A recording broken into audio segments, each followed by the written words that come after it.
Silver in deficit, where to take from, if not steal? The silver world, especially supply and demand, is out of balance.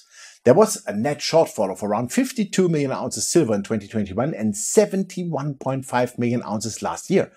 If you now add the investments in exchange-traded products, the deficit in the last 3 years adds up to 370 million ounces silver. These are gigantic amounts, which cannot be compensated just like that, because the demand by the automotive industry, and here especially the e-mobiles as well as the solar industry, continues to increase strongly. Automobiles already represent 60 million ounces silver consumption, and demand for silver is expected to exceed 90 million ounces annually from 2025 onwards. In the photovoltaic industry, nothing works without silver. Despite Corona, demand grew to over 130 gigawatts, resulting in a 13% increase in demand to 114 million ounces silver, with demand from the electronics and electrical sectors increasing by 9% to 330 million ounces in 2021. The silver price itself has so far not really come from the spot and moves in a range of $20 to $25 per ounce. Stocks at the LBMA in London have fallen from 1.2 billion ounces to only 840 million ounces silver in the last 12 months.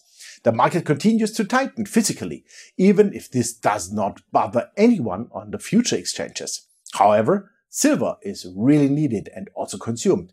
If there are physical supply bottlenecks, then the paper market players are finished, because then you can no longer compensate for anything that is on paper. Then the physical material is really needed, and the silver price should finally take the direction to the north.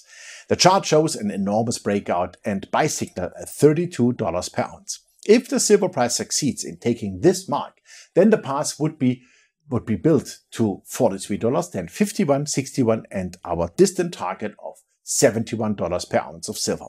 Of course, the top 20 producers in the world will benefit massively.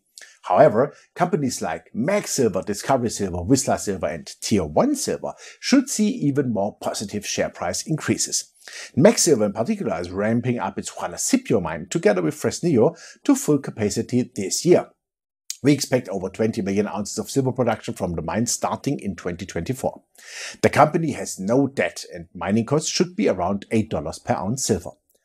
Discovery Silver is developing one of the largest silver projects in the world with its Cordero project, with planned production of 33 million silver equivalent ounces, 18 years mine life and costs of around $13 per ounce only. MAG.TO and Discovery Silver are massively undervalued, and we see easy doubling potential in the share prices here.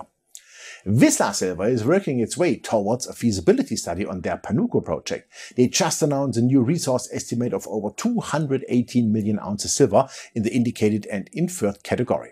This should make for a great mine over the next few years, which should boost the share price heavily. The analyst estimates range from $2.65 up to $3.75 for the share price. We see the title with a price target of $3.50. In exploration, Tier 1 Silver is interesting. Its two projects, Curibaya and Hurricane, are located in Peru. Curibaya in particular is surrounded by world-class companies like Rio Tinto, Vale and Anglo American. Soil samples have already been found, here with 300 kilograms of silver per ton of rock, which could indicate a huge new discovery. The chart has formed a bottom and is already cutting the 50-day moving average from the bottom to the top.